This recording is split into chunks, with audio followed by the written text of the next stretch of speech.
Bonjour à tous, j'espère que vous êtes en forme malgré l'intensité encore des énergies ces derniers jours. Je voulais vous faire cette vidéo totalement improvisée parce qu'elle m'a été inspirée suite à une séance que j'ai faite ce matin avec une de mes patientes. Ça a été une lecture des annales akashiques. Et ma patiente a posé au guide la question suivante, c'est qu'est-ce que j'ai encore à apprendre, euh, à travailler. Et les guides lui ont fait une réponse qui m'a beaucoup plu euh, et que je vais vous transmettre ici parce qu'elle me paraît pleine de sagesse. Alors déjà, ce qui est important d'intégrer, c'est que tant que nous sommes en vie, nous avons à continuer à cheminer vers notre guérison et vers un chemin qu'ils ont appelé le chemin vers l'unicité intérieure.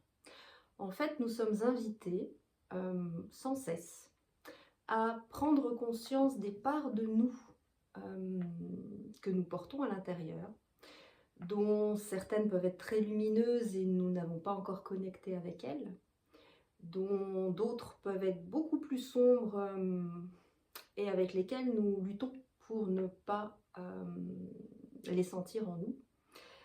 Sauf que le souci, c'est que plus nous luttons contre ces parts que nous jugeons pas correctes, pas bonnes, pas adaptées, ce que j'appelle les parts cacaboudins, et bien plus elles prennent le contrôle sur nous. Par exemple, lorsque l'on a reçu beaucoup de violence dans notre enfance, on porte en nous ces énergies de violence. Et tant qu'on essaie de les mettre à distance pour ne surtout pas ressembler aux parents qui nous ont maltraités, eh bien ces énergies vont s'intensifier, se renforcer et prendre le contrôle de nous à certains moments et vont nous amener à être par exemple violents avec nos enfants, alors qu'on a envie d'une chose, c'est d'être dans le calme et la sérénité et la paix avec eux. Eh bien ces énergies de violence vont surgir un peu comme une cocotte minute qui explose et vont prendre le pouvoir et le contrôle sur nos actes. Donc là, c'est typiquement l'exemple où lorsque l'on essaie de mettre à distance, de nier, d'ignorer une part de nous parce qu'elle est jugée mauvaise, parce qu'on ne veut surtout pas y être identifié, eh bien cette part finit toujours par se manifester de manière totalement incontrôlée et par prendre le pouvoir sur nous, sur nos agissements, sur nos comportements. L'être humain peut être comparé, lorsqu'il s'incarne, à un puzzle avec des pièces très jolies, très belles, très bien dessinées, très claires, très lumineuses, et puis d'autres pièces qui sont beaucoup plus tordues, biscornues, sombres, mal dessinées, mal taillées, moches, et qu'on ne veut surtout pas voir en nous. Eh bien, toute notre vie, nous allons avoir sur notre chemin des personnes qui vont, alors soit dans la sphère professionnelle, soit dans la sphère familiale, soit dans la sphère amoureuse, soit dans la sphère amicale, peu importe. Nous allons être en lien avec des personnes qui vont être le reflet, le miroir de ces parts à l'intérieur de nous que nous n'avons pas du tout envie d'aller regarder. Et soit nous fuyons ces personnes parce que c'est insupportable ce qu'elles nous montrent de nous, ou plutôt ce que l'on projette sur elles, mais qui en réalité se trouve à l'intérieur de nous, c'est le mécanisme de projection inconsciente. Soit nous accueillons ce qu'elles viennent nous montrer comme une chance d'aller visiter cette part inconsciente de nous, d'aller l'explorer, d'aller à sa rencontre, d'aller l'accueillir, le reconnaître en nous, comprendre ce qu'elle fait là, ce qu'elle vient nous dire, et puis l'accueillir avec compassion parfois, amour, bienveillance, écoute, empathie. Parce qu'elle est une part de nous, mais elle n'est pas nous.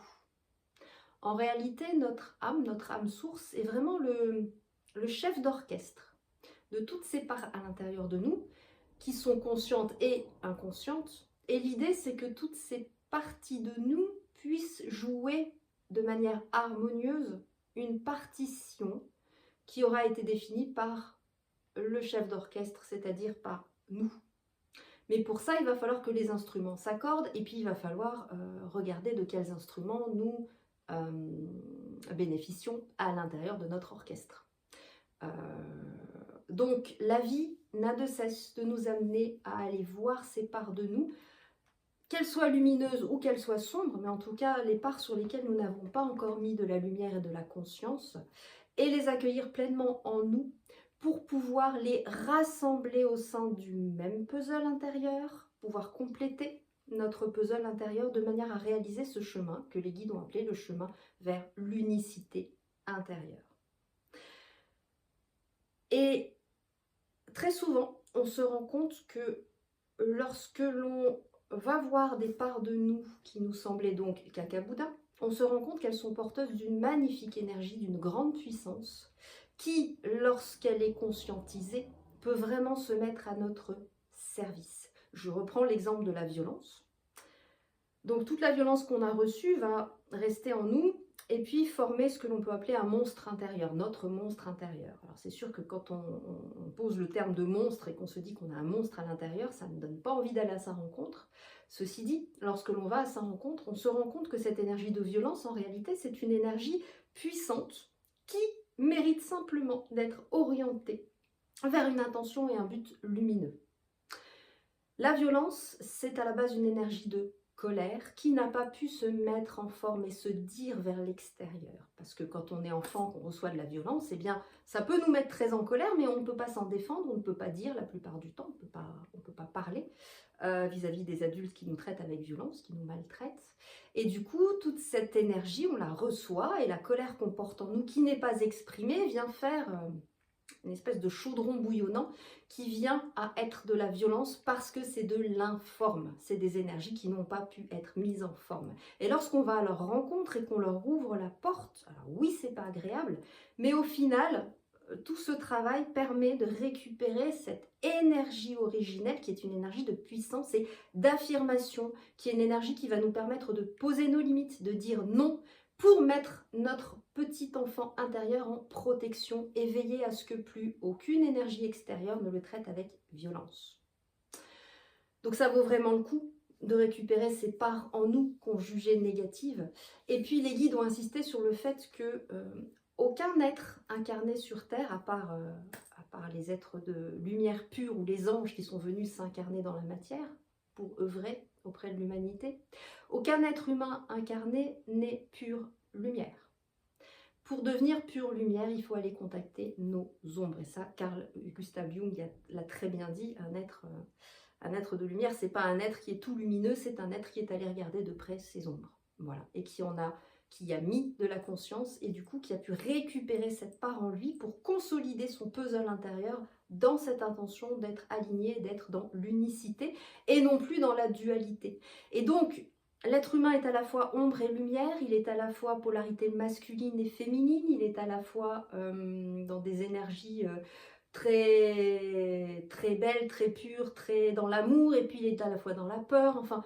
Nous sommes à la fois tout et son contraire, mais plutôt que de voir ça comme des contraires, voyons-le comme des complémentaires. Et les guides ce matin ont insisté sur le fait que l'univers ne pourrait pas tenir debout si il n'y avait pas des énergies antagonistes, des énergies complémentaires. Il y a bien un pôle nord et un pôle sud.